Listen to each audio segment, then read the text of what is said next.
Saludos, gentes, bienvenidos a un nuevo espacio de Barcito FM. Hoy vamos a tratar de explorar a partir del inicio de año, este 2024, qué pasa con la economía, qué pasa con el sector agrícola, qué pasa con los alimentos y qué va a suceder con un problema que está teniendo la familia en su hogar. ¿Va a tener alimentos este año? ¿Va a poder comer como se debe este año?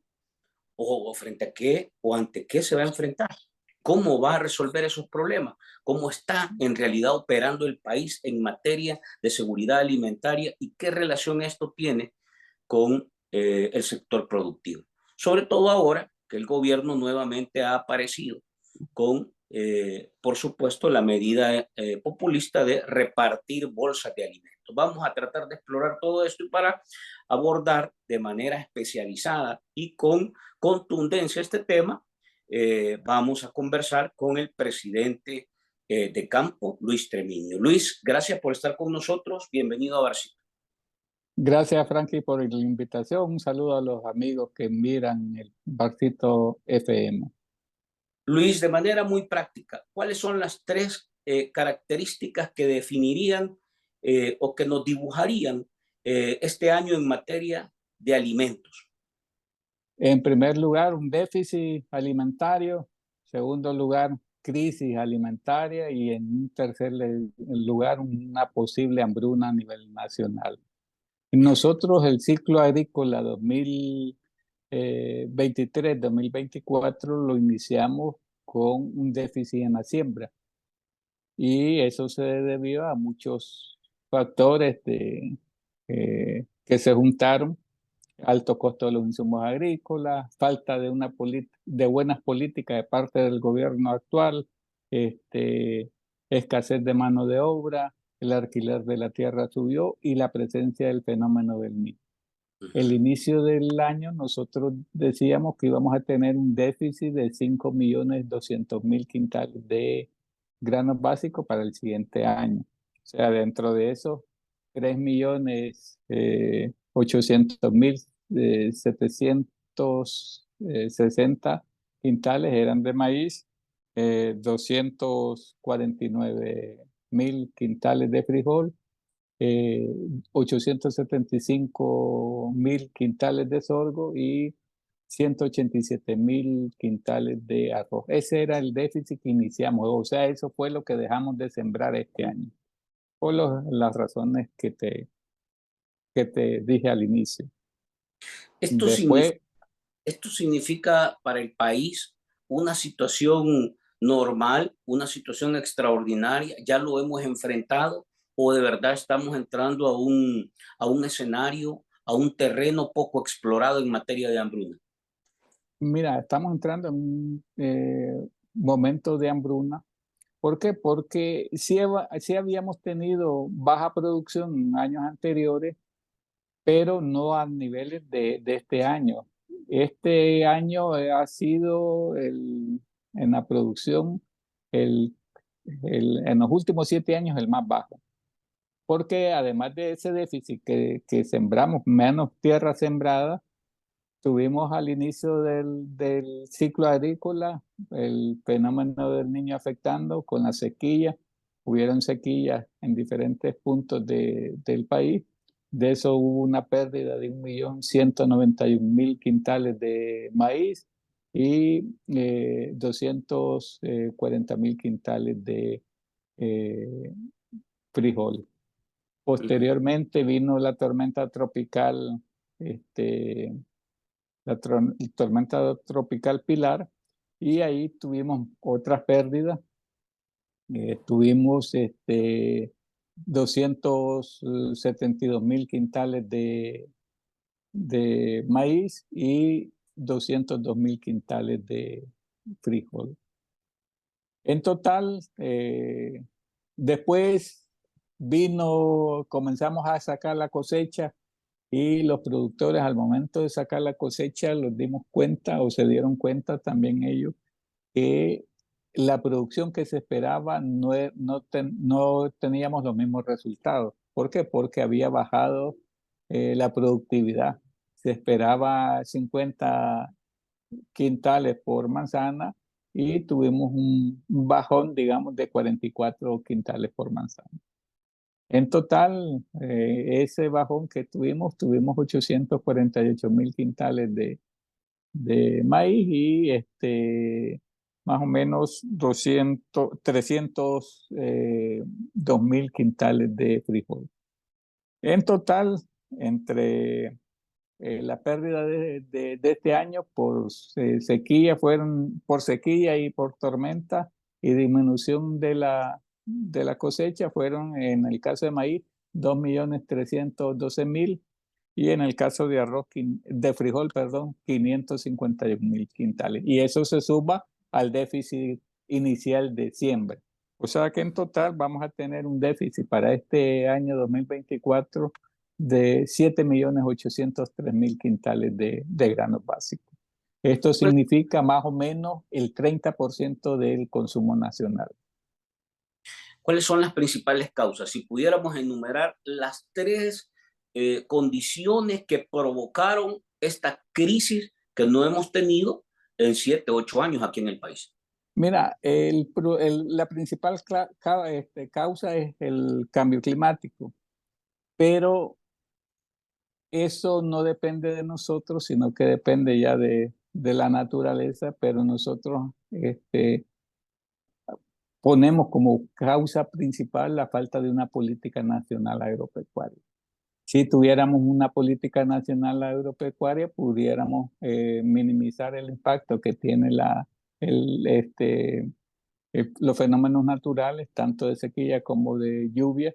Nosotros desde el inicio del año le empezamos a decir al gobierno, señores del gobierno, el NOAA está diciendo que vamos a tener sequía durante este año.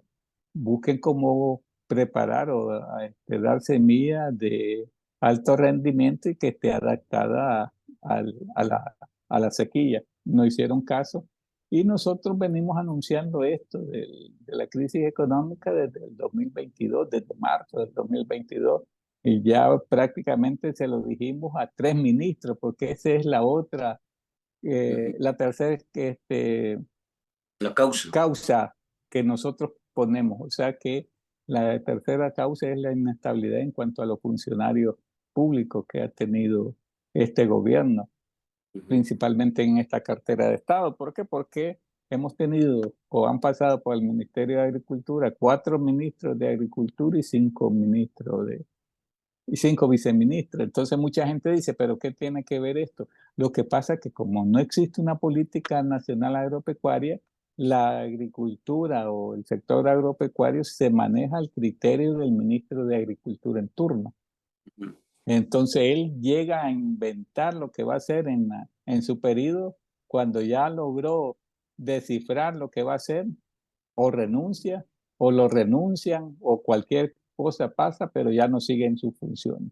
Entonces eso es lo que no ha permitido a este gobierno buscar cómo ir garantizando una soberanía alimentaria. Y al final de cuentas están haciendo todo para promover las importaciones. Inclusive la ley que aprobaron en la Asamblea Legislativa, hubieron este año recién pasado, 2 leyes que lo que hacen es promover las importaciones. En primer lugar, la reforma de la ley de zona franca, incluir los alimentos ahí. Y en segundo lugar, la ley de comercialización y abasto del sector agropecuario, que lo que hacen es ellos establecen, en primer lugar, crear centros de acopio. Están haciendo las cosas al revés, le decimos nosotros, porque lo primero que tendrían que haber hecho era promover y fortalecer la producción nacional. ¿Para qué? Y después hacer los centros de acopio, para que en esos centros de acopio se comercializara la producción. Entonces ellos ahora van a tener la justificación, no hay suficiente producción nacional, tenemos los centros de acopio, hay que llenar esos centros de acopio con importaciones. Y estamos bastante mal en cuanto a la producción agropecuaria, pues, porque te diste cuenta que 4 días de bloqueo en las carreteras de Guatemala quedamos prácticamente desabastecidos de frutas y hortalizas. Sí.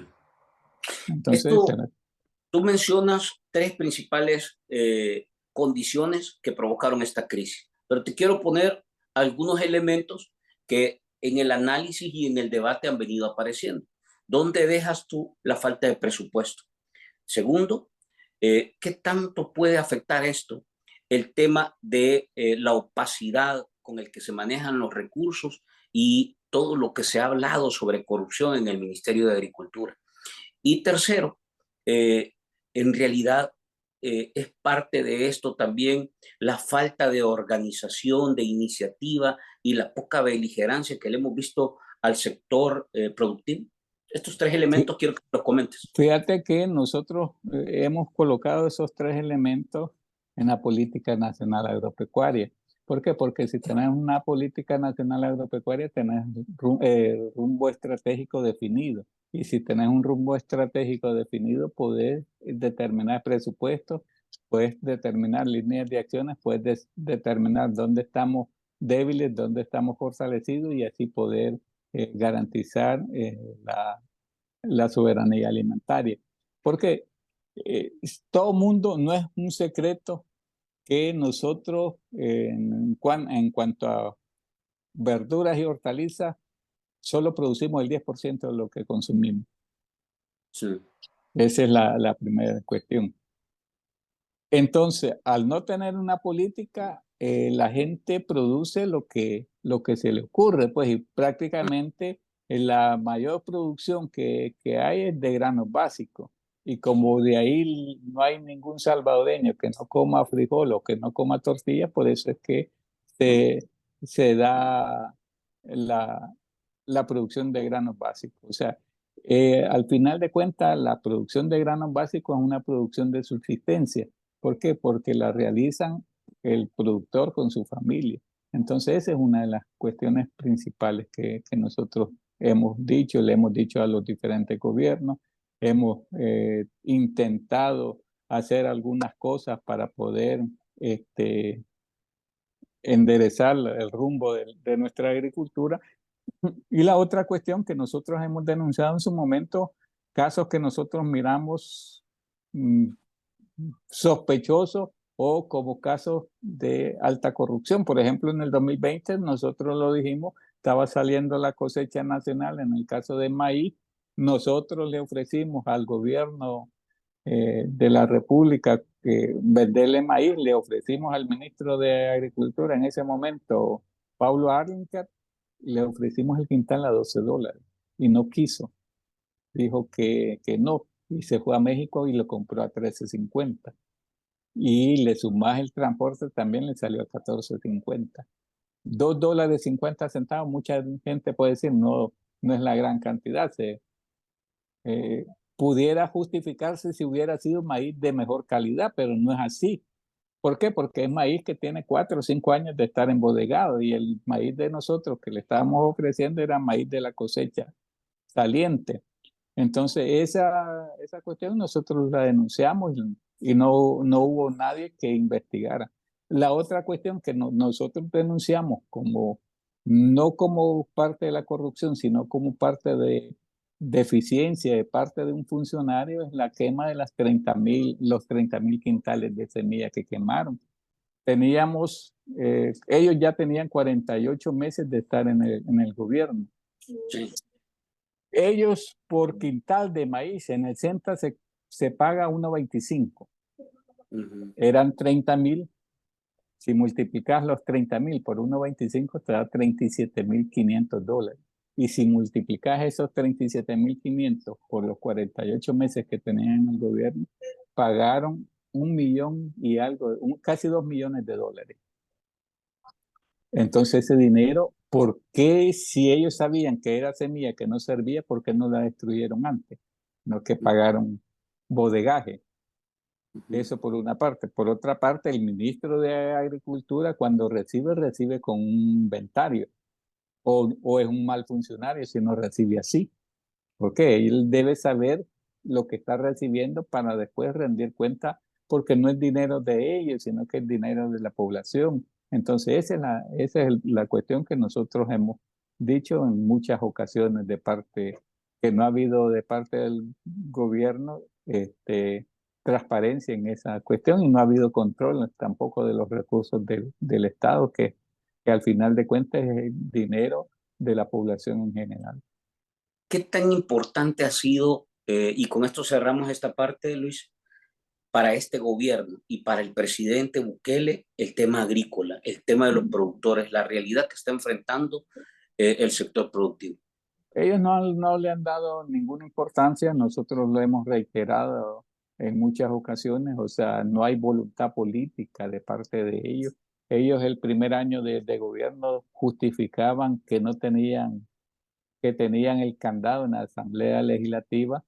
Se supone que agarraron el candado y las llaves de todas las instituciones del gobierno o del Estado, por lo tanto ya no hay justificación, ya no tiene decir no aprobamos algo para la agricultura porque la Asamblea no quiso, sino que falta de voluntad política de parte de tanto del Ejecutivo como de la Asamblea Legislativa. Te pongo ejemplo, nosotros le hemos presentado dos piezas de correspondencia. Una de la exoneración del IVA a los insumos agrícolas. Les decíamos que tendría que ser temporal porque estaba la crisis de el aumento de los insumos agrícolas. Hasta el momento, 2 años y medio después, no la han estudiado. Después presentamos una iniciativa de buscar cómo la reforma del decreto 262 que tiene que ver con la deuda agraria, 263, perdón, que tiene que ver con la deuda agraria, tampoco la han estudiado, ya tiene más de un año que la presentamos, o sea que no hay voluntad de parte de la Asamblea a discutir, o sea, vos llegas a la Asamblea a presentar una pieza de correspondencia y al final se va a archivo, ¿por qué? Porque no tienen orientación de casa presidencial para estudiarla. Si no hay nada si no, todo lo que llega a la Asamblea tiene que llegar de casa presidencial, si no, no la revisan. ¿Cómo ven ustedes, Luis? Y me paso al plano ya más del consumidor.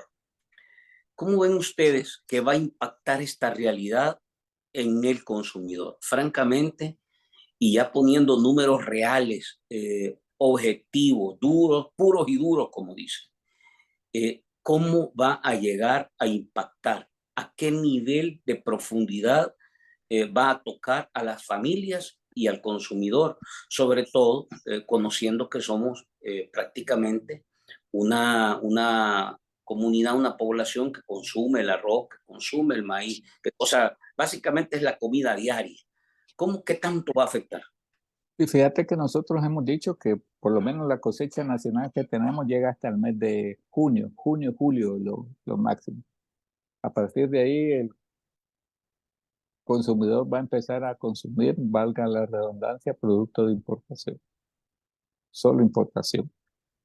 La importación no beneficia al productor porque le quita el incentivo de producir y no beneficia al consumidor porque no baja precio y es un producto de mala calidad.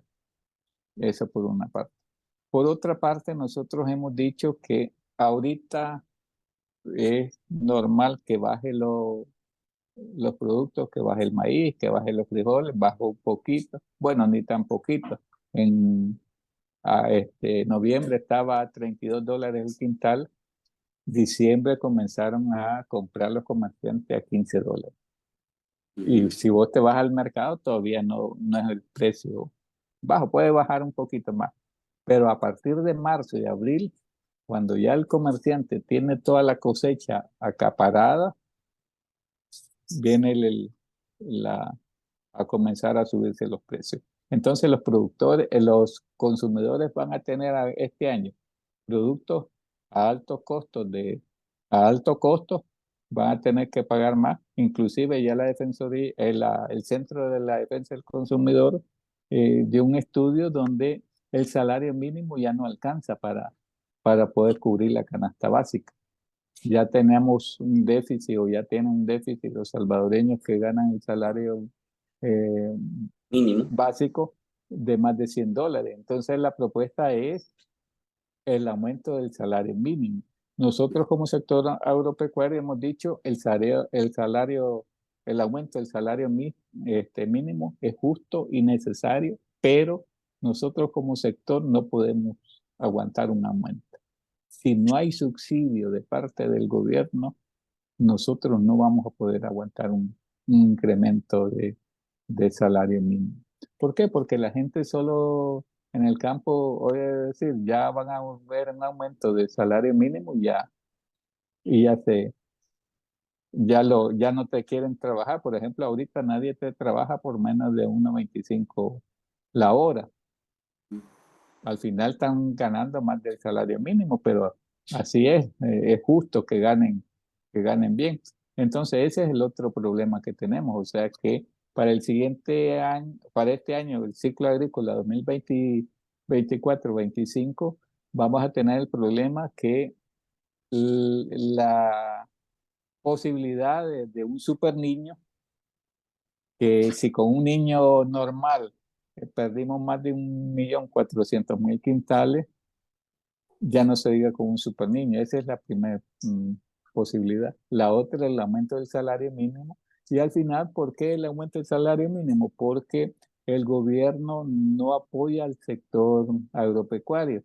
El aumento del salario mínimo anterior, dijeron, vamos a dar un subsidio por 6 meses a las pequeñas y microempresas. También se puede involucrar el sector agropecuario, pero al final no los pudimos eh, ser beneficiarios del subsidio. ¿Por qué? Porque no somos, el sector agropecuario no tiene eh, planillas formales, sino que trabajamos con eh, jornales de trabajo, o sea, no están asegurados los productores, por lo tanto no podemos justificar, mire, esta es la planilla que nosotros necesitamos que los cubra el gobierno. Ahora el gobierno ha impulsado una nueva etapa, Luis, y por eso quiero pasarme al tema del consumidor. Un nuevo capítulo de la campaña para repartir alimentos. Eh, por supuesto, es imposible dejar de señalarlo, que esto se hace en un periodo electoral. Eh, Sin duda, ensucia y nuevamente abre la discusión de que estás utilizando recursos públicos y el instrumento del hambre y la necesidad del alimento para sacar una ventaja política. ¿Cómo ven ustedes? Digamos, de alguna manera ha sido el análisis de varios sectores que más están desde la perspectiva de la resistencia, digamos, de cara a este régimen. Pero ustedes como campo y como organizaciones del sector productivo, ¿cómo ven esta medida que al final vuelve a traducirse en una herramienta para poder cubrir la falencia que hay de cara al trabajo con el sector y segundo, en el tema de la productividad? Sí, nosotros lo miramos desde el punto de vista que es malo que el gobierno esté haciendo eso y máximo que lo esté haciendo con donaciones. Acaba de venir una donación de 7.000 toneladas de arroz y si te revisas en los paquetes alimenticios que están dando, el principal producto que dan es el arroz. Uh-huh. ¿Lo han comprado el gobierno? No lo ha comprado, porque aquí la producción del arroz es baja. Esta es Tuvieron donación que, china, ¿verdad? ¿Cómo? Esta es donación china, ¿verdad?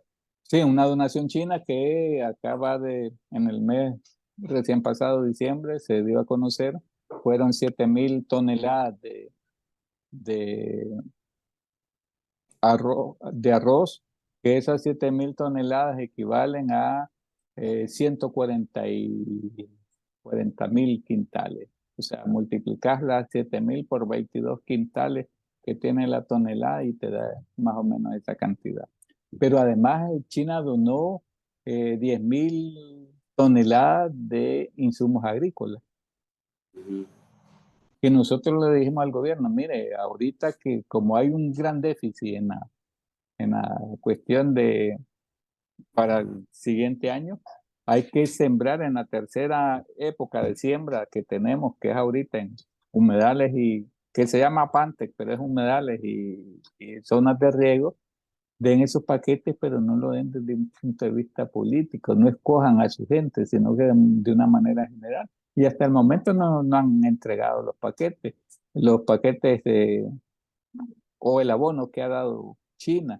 Me imagino que lo van a utilizar para el mismo fin, para buscar cómo obtener votos de parte de la población, siendo una obligación de parte del gobierno promover la producción nacional, buscar cómo resolver la crisis alimentaria, este, a la gente que está con crisis alimentaria, ya lo decía la FAO, Naciones Unidas, PMA, que hay 1.600.000 personas que están en crisis alimentaria. Entonces, a ese 1.600.000 personas deberían estarle dando los paquetes alimenticios que van a dar ahorita y la cuestión que solo en las ciudades lo dan. Si vos te fijas, lo dan en Sí. las ciudades porque es el lugar donde pueden conseguir más votos. ¿Por qué no se van a las zonas de mayor pobreza? Y sin ningún tinte político, sin ningún nombre dentro del paquete, porque ahí tengo imágenes yo donde hay paquetes con nombres de diputados que van para diputados de Nuevas Ideas. O sea, al final es parte de la campaña electoral. ¿Han recibido información ustedes del territorio como campo de que en realidad esto ya se está utilizando como un insumo, como un instrumento político electoral? ¿Y qué tipo de información han recibido, Luis? Sí, a nosotros nos han enviado fotos de paquetes agrícolas, perdón, paquetes alimenticios con nombres de diputados y con la bandera celeste o la N de Nuevas Ideas. O sea, y sí tenemos fotos, sí tenemos suficiente este, evidencia, porque nosotros como campo no nos gusta decir cosas que no tenemos comprobadas. Cuando ya las tenemos comprobadas, sí las decimos sin ningún temor. ¿Cómo califican este tipo de acciones? Sobre todo en una coyuntura como esta y donde se ha venido señalando una serie de irregularidades en este caso. Es que son decisiones miserables que no deberían jugar con el hambre del pueblo. O sea, yo considero que para conseguir un voto no deberían de dar, utilizar ese tipo de, de cosas para poder que la gente vote por ellos. Pues si prácticamente no hicieron nada durante 3 años con un paquete alimenticio que le den, que lo más que le va a durar es una semana, no van a resolver el problema de hambre que tiene el pueblo. ¿En qué lugares y más o menos qué tipo de detalles son los que han logrado recoger con estas denuncias? San Salvador, mm, Suecia y Calleja, aparece dentro de los paquetes y con la bandera. Hay 3 diputados que aparecen, que ahorita se me escapan los otros 2 nombres, pero inmediatamente terminemos de grabar, tal vez lo puedes incluir, te envío las fotos que los han enviado. ¿Harán alguna denuncia al respecto? No sé, en este caso, sobre todo si hablamos de productos que son donados, o sea, donaciones al país, porque estamos hablando de una cosa delicada, estamos hablando de recurso que ha sido donado al país, que está siendo utilizado para un recurso de campaña. Más o menos eso es lo que hablamos. Sí, exactamente. O sea, nosotros sí vamos a hacer las denuncias necesarias para que se investigue esta cuestión, pues porque prácticamente no se puede dar o no se deben de dar ese tipo de situaciones, o sea, porque al final de cuentas es recursos de toda la población, entonces ningún partido se puede aprovechar de los recursos de toda la población para hacer campañas para un X partido político. Esta ha sido como la medida normal, digamos, el proceder tradicional en el caso de agricultura. Había escasez de huevos y el gobierno sacaba una dotación de huevos y empezaba a venderla, haciendo de alguna manera un ejercicio de marketing, de propaganda política. Se acababan las verduras y los vegetales, como tú dijiste, por el cierre de las fronteras con Guatemala, y entonces aparece con su esquema de distribución y venta de productos. Este en realidad es lo que ustedes esperan del gobierno y de una institución que debería estar al frente acompañando un sector que ha sido demandante permanentemente. Lógicamente que no, y por eso nosotros decimos e insistimos en la necesidad de la política nacional agropecuaria. O sea, con la política nacional agropecuaria sabes dónde están los problemas principales, qué producto vas a necesitar para poder producir, y si no los puedes producir, en última instancia, garantizarlos con importaciones, pero que no sean importaciones desmedidas como se están dando en este caso. Por ejemplo, el año pasado, el 2023, ingresaron al país más de 8 millones de quintales de maíz proveniente de los Estados Unidos. Y si vos te vas a los mercados o le vas a preguntar al consumidor, ¿sintió usted alguna reducción en el precio del maíz? Te van a decir que no. Ingresaron más de 400.000 quintales de frijol, y lo mismo. El frijol llegó a valer unos 60 la libra de frijol. O sea, cosas que al final de cuentas el gobierno debería de estar previniendo, y que no se estén dando ese tipo de escasez. Pues, o sea, nosotros hemos intentado por muchas vías decirles cuáles son las posibilidades, o cuáles van a ser la- las estadísticas de la producción, hasta dónde vamos a llegar. Inclusive nosotros en este año que pasó le dijimos que tuvimos un momento de que casi los quedamos, o casi se queda el mercado sin ningún grano de maíz. ¿Por qué? Porque hubo posibilidades que un barco se atrasara. Si ese barco se hubiera atrasado los primeros 15 días de noviembre del año pasado, no hubiéramos tenido maíz en ninguna parte del país. ¿Cómo califican, Luis? O más bien la pregunta muy puntual, ¿quién es el ganador de este ejercicio de tanta importación? Porque básicamente parece que ha sido la política principal en materia agrícola durante estos 5 años. ¿Quiénes son los Sí, que han logrado es, salir exitosos de ahí? es un pequeño grupo de importadores que, como es sociedad anónima, no se conocen, y ese es el peligro que tenemos con la ley esta que aprobaron de, de comercialización, la ley de abasto y comercialización, que ya le permitieron al- a la gente esta que va a estar al frente de la ley de comercialización, crear empresas, sociedades anónimas. Entonces, al Ujú. final eso se te vuelve peligroso. ¿Por qué peligroso? Porque la gente no va a saber quiénes son los encargados de traer la alimentación aquí en el país. Esa es la primera parte. La segunda parte del peligro que hay, que al inicio cuando se aprobó la ley, se había dicho que se iba a crear una junta directiva, pero hubo una reforma en la ley. Han hecho 3 reformas a la ley. Y la tercera reforma tenía que ver con la eliminación de la junta directiva.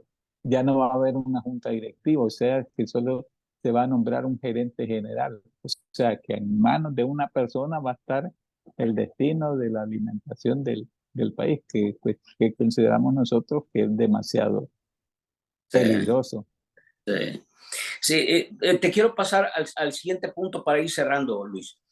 ¿Cuáles son en realidad las medidas urgentes que deberían de adoptarse tomando en cuenta la condición actual, el escenario y la amenaza que tenemos? ¿Qué es lo que Campo recomendaría se debe hacer para tratar de garantizar que la gente tenga no solo que haya alimentos en el mercado, sino que tenga el dinero y la capacidad de adquirirlos? ¿Cuáles son las 3, 4 o 5 medidas que deben de tomarse en cuenta y de qué tiempos hablamos? En el sentido que, francamente, uno va al mercado y un dólar de tomate son 3 tomates, ¿verdad? O sea, Sí. cada vez la situación es más dramática. ¿Cuáles son las 5 o 6 cosas o menos si se considera que ustedes consideran que deben de ponerse de inmediato sobre la mesa? De inmediato crear un fondo para la agricultura de subsistencia, un fondo de subsidio para la agricultura de subsistencia para que los agricultores puedan producir a precios más bajos, y al producir a precios más bajos, lógicamente los productos van a llegar más bajo al mercado. En segundo lugar, Luis, la crea ¿tienes una estimación de más o menos de qué hablamos? ¿De cuánto? estamos hablando de 325 millones de dólares de Ok, ese fondo especial. ok. La segunda medida que hay que hacer es la creación de la reserva estratégica. Somos el único país de Centroamérica que no. Y nosotros tenemos, ya le hemos dicho, es el cuarto gobierno que le hemos dicho, miren, hay que crear la reserva estratégica. La reserva estratégica va a jugar dos papeles fundamentales. Uno, tener alimentos para cualquier fenómeno o crisis natural. Y en segundo lugar, la regulación de precios. La Constitución te prohíbe la regulación de precios. Entonces, con la reserva estratégica podés regular precios jugando las mismas reglas del mercado, oferta y demanda. Si escasean los productos en el mercado, lógicamente sacar de la reserva y poder disminuir precios. Sí, correcto. Entonces, eso es lo que se plantea. En tercer lugar, que darle las funciones al CENTA para lo que fue creado. El CENTA fue creado para la investigación científica y la transferencia de tecnología. Y el CENTA no está haciendo eso. Tiene años y años de no estar haciendo eso. El CENTA, desde que surgieron los paquetes agrícolas en el 2008, se ha dedicado única y exclusivamente a repartir paquetes agrícolas. Ujú. Y el Parece bien. problema, y el problema que tenemos con el CIENTA es que ni siquiera ellos son los que elaboran los listados, Mm, sino que al inicio, cuando surgió la entrega de paquetes, la primera entrega de paquetes agrícolas, los listados eran creados por los diputados y los alcaldes. sí. Después se suponía que se iba a crear un padrón único y lo empezaron a crear, pero año con año ese padrón único lo cambian. Ujú. Sacan gente y meten gente para beneficiar a sus seguidores.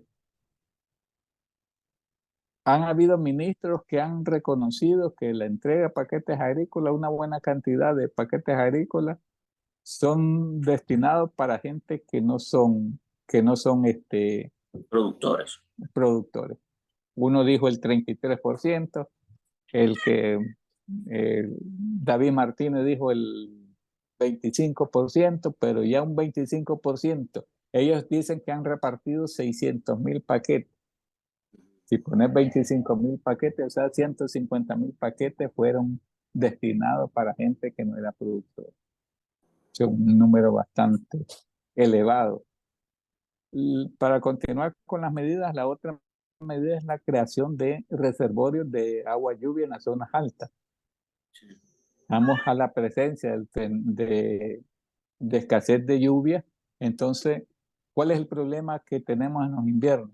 Que pasan 12, 15 días sin llover y después en 2 horas cae la cantidad de lluvia que debió caer durante esos 15 días. Vale. Y esa agua nadie la aprovecha. Por lo tanto, es necesario con urgencia crear los reservorios de agua lluvia en las zonas altas.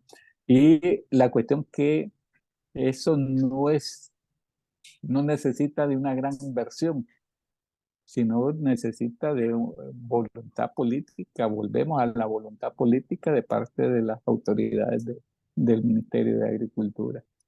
El problema que el ministro de Agricultura, que está actualmente en enero del año pasado, ya hace un año, sí, del 2023, nos dijo eh,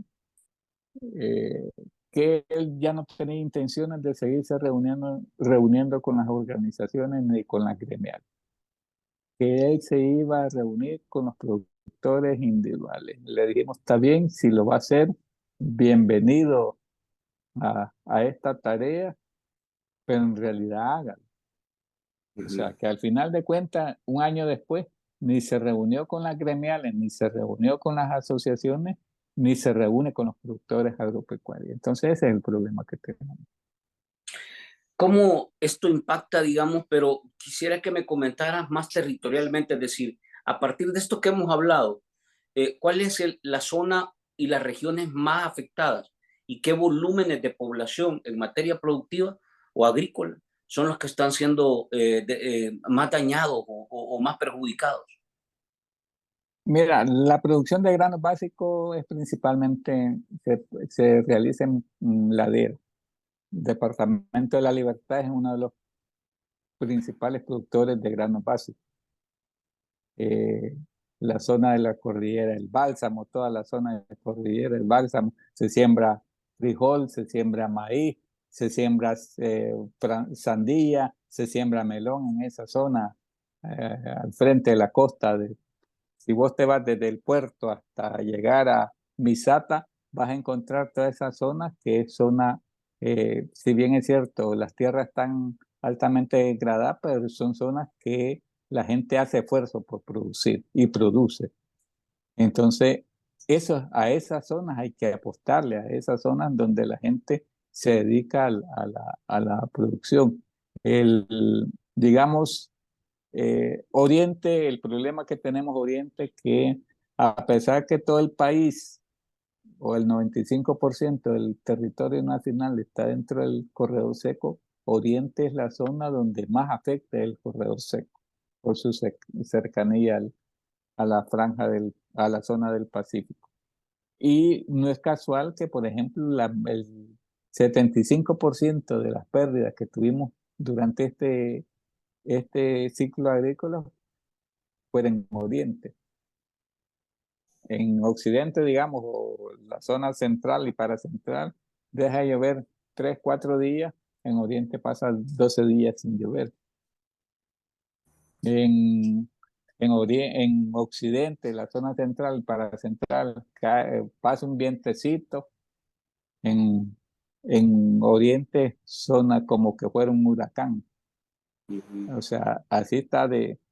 Y el otro problema que tenemos es que no tenemos un plan de contingencia para el corredor seco, que esa es una tarea que deberían hacer por lo menos los diputados de cada uno de los departamentos que están dentro de la zona costera.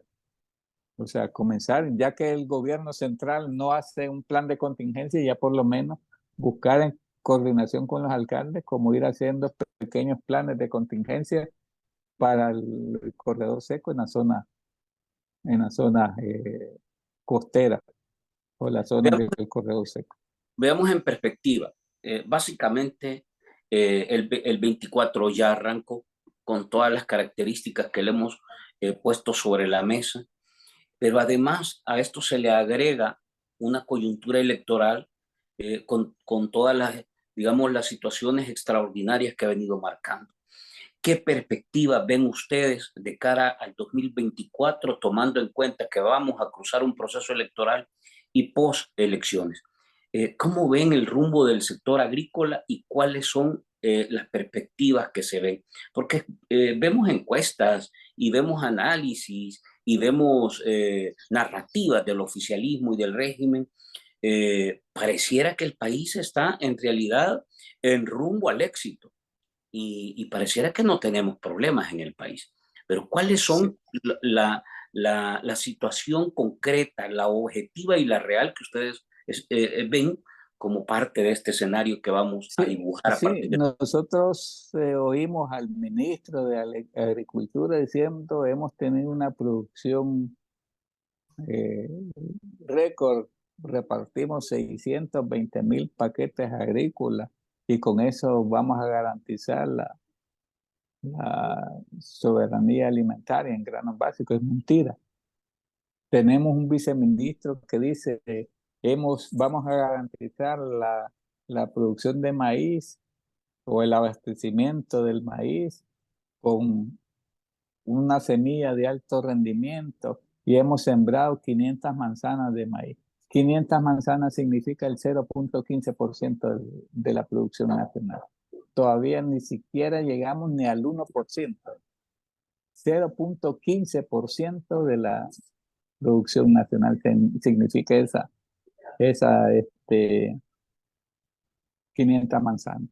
O sea que al final dan declaraciones completamente irresponsables. Y nosotros consideramos que si sigue este gobierno de nuevas ideas gobernando el país, la agricultura va a entrar en una crisis donde no va a poder salir. Entonces, llamada a los productores agropecuarios y a todos los sectores que no voten por el gobierno de Nuevas Ideas. El gobierno de Nuevas Ideas los prometió, hizo un plan supuestamente un plan Cuscatlán. En el plan Cuscatlán dedicó 25 páginas para el sector agropecuario, pero esas 25 páginas no hizo absolutamente nada para que resolvieran. Dijo que iba a resolver el problema que tenían los productores de granos básicos, dijo que iba a resolver el problema de los ganaderos, dijo que iba a resolver el problema de los cafetaleros, dijo que iba a resolver el problema de los productores de frutas y hortalizas, y hasta el momento no hizo nada para resolver ninguno de los problemas de los subsectores del sector agropecuario. Entonces, si no hizo nada en su primer gobierno, teniendo la mayoría en la Asamblea Legislativa, nosotros como sector consideramos que no va a hacer absolutamente nada. ¿Qué toca, qué toca en una condición como esta, tomando en cuenta que tenemos una elección a 2 o 3 semanas ya, Luis, donde se va a definir presidente y diputados y diputadas? Sí, o sea, Esperamos de la gente y vemos encuestas, vemos percepciones y vemos a la gente aplaudiendo a una mismo universo, a un concierto, las luces de pólvora, los los foquitos espejos del y los Salvador del mundo. del Salvador del mundo, pero la realidad va más allá de espejos y luces. Exactamente, o sea, si la gente no vota con, con el cerebro, si la gente no vota eh, con conocimiento, vamos a tener una, un país completamente en crisis alimentaria, y no solo la crisis de la democracia, porque al final de cuentas la gente no le pone mucha atención cuando se dice va a ser un dictador, porque además de ser un candidato inconstitucional, es ilegal, es ilegítimo, es inmoral y todo lo que podamos tachar de malo. Él en el 2018 prometió muchas cosas y no ha hecho nada. Prometió el satélite Cuscatlán, que desde ahí se iba a poder ver todo. Y lo que logramos ver del satélite Cuscatlán es digamos, el aeropuerto que está en la Unión, y supuestamente lo iba a construir. Podemos ver el tren del Pacífico, que tampoco lo hizo. Podemos ver sin número de cosas que no ha hecho y que no ha cuidado, como ni siquiera ha iniciado. Por ejemplo, con un sector que él se comprometió que firmar un pacto supuestamente escrito, que les iba a dar $300 de mensuales, que les iba a dar $3,000 de indemnización, que les iba a construir un hospital de especialidades, que es el sector de veteranos y de combatientes, y no les cumplió absolutamente nada. Por eso ahora, el día de hoy, los veteranos y los combatientes se manifestaron ahí en El Salvador del Mundo diciéndoles que ellos no iban a votar nuevamente por un señor que les había mentido, y si les mintió una vez, les va a volver a mentir otra vez. Entonces, por eso es que nosotros un llamado a la población también a que se manifieste y que mire que la realidad como estamos, altos costos de los canastas básicas, ya el dinero no alcanza de un salario mínimo para cubrir la canasta básica, ya no alcanza el dinero para, si tenés un salario mínimo, tenés que limitarte de una de las cosas, ya sea del agua, de la luz, de comer. Ya la gente está comiendo bastante mal. Ya solo lo estamos dedicando a comer eh, maíz, tortilla, pasta, solo carbohidratos, y hemos dejado de comer proteína. Ya la gente no come carne, ya no come huevo, ya no come pollo por el alto costo que tienen. O sea, ese es el problema que tenemos. Inclusive el año pasado, la Organización Mundial de la Salud incluyó a El Salvador en uno de los países, en los 22 países que tienen mayor nivel de desnutrición en la niñez. Eso es grave. O sea, con un niño desnutrido no logras una buena educación, no logras una buena salud. Entonces, ese es el problema que tenemos. A eso lo estamos enfrentando este 2024. Luis, te agradezco el espacio. Eh, la verdad es que es preocupante porque yo francamente veo, te lo digo de manera directa, y me imagino que hay familias que en realidad la situación es mucho más grave. Vas a la tienda y vas al mercado y francamente traes una cuarta parte de lo que ibas o Sí, tenías la intención de ir a comprar. Vas a la panadería y la semita que te costaba 50 ya te cuesta 60 y es más pequeña, ella es ¿verdad? más pequeña. Entonces, este es el ritmo que llevan las cosas y el salario mínimo no sube. Regionalmente tampoco nosotros mostramos una señal distinta. Entonces, yo francamente veo una situación muy compleja y creo que uno de los sectores que más va a sentir, o quizás va a ser de los primeros que va a sentir el golpe, es el sector productivo. No sé si vamos a tener capacidad como país de enfrentar lo que viene, porque prácticamente el endeudamiento está reventando. O sea, ya no hay más de dónde, ya le agarraron el dinero de las pensiones también. Entonces ya no sabes cómo manejar esto. La situación es muy, muy compleja, mucha incertidumbre y pocas propuestas. Sí, viene, pero todavía tenemos oportunidad. El 4 de febrero tenemos la oportunidad de enderezar el país, que la población vote por la oposición. Digo por la oposición para no decir un solo partido político, sino que ya sea por Arena, por el FMLN, por Nuestro Tiempo, por Vamos, que son los cuatro partidos que en realidad son oposición. Correcto. Luis, te agradezco, de verdad, abrazos y sobre todo te agradezco por siempre estar disponible cuando necesitamos Sí, sí. explorar un poco sobre este tema. No, no, ya sabes, Frankie, estamos para servirte, y un saludo nuevamente a los amigos de Barcito FM y un saludo a los productores agropecuarios, como siempre. A ustedes, amigos, gracias por estar nuevamente en Versito FM, como siempre. Vamos a compartir algunas cápsulas de esta conversación para que ustedes puedan interactuar, reaccionar, comentar y bueno, también escuchar un poco la situación que ustedes están teniendo ahí en los territorios. Abrazos y hasta la próxima.